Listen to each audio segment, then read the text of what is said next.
Dan Coates, he's a Republican from Indiana. Senator, appreciate you being here this morning. Thank you. Thank you. I want to begin with this op-ed. I assume that you've read it in the Wall Street Journal. I want to read you part of it. Dick Cheney and his daughter Liz writing, quote, "Rarely has a U.S. president been so wrong about so much at the expense of so many. This comes as the nation debates any potential military action." This is a scathing op-ed talking about the president being out golfing while we're facing this increasing terror threat. What do you make of what Dick Cheney wrote here? I think that what has been said is very true in terms of what's happened under this presidency. You know, the Constitution gives the president the commander-in-chief title and the responsibility to deal with crises, whether they, in terms of how they affect the United States. This clearly is in our economic and strategic interest here.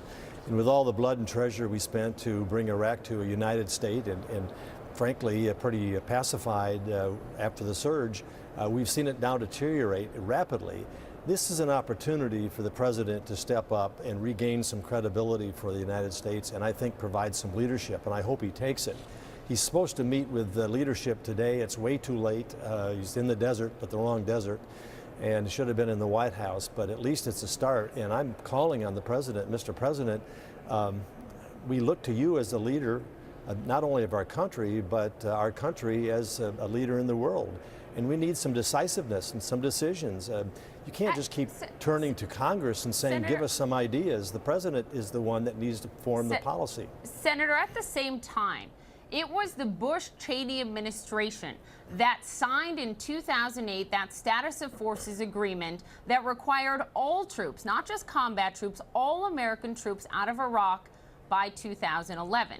Now, of course, there are those that say the Obama administration should have started sooner in extending that, should have worked harder on those negotiations with the Maliki government. But isn't some of the blame here as well on the Bush and Cheney administration, something obviously that is not brought up at all in this op-ed?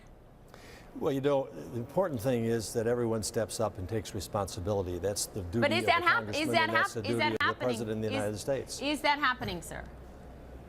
Well, we have literally walked away from Iraq and tried to press, given the leverage that we have, any kind of involvement in a status of forces relationship with Iraq that is absolutely necessary, and putting pressure on their president there to be much more inclusive and staying engaged. Frankly, we have a lot at stake here, not just for Iraq, not just for the Middle East, but for the United States.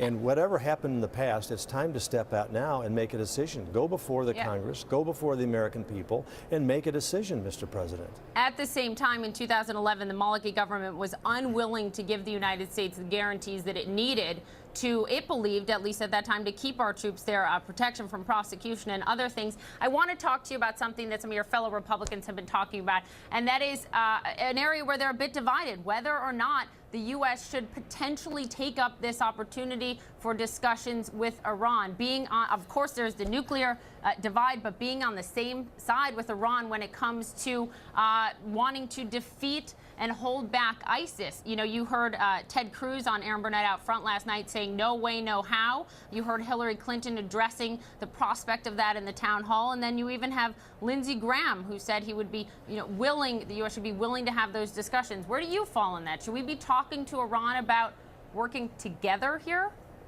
You know, we've got a saying in southern Indiana, at least, if you lie down with dogs, you wake up with fleas. Iran is the leading sponsor of terrorism, leading sponsor of unrest throughout the Middle East.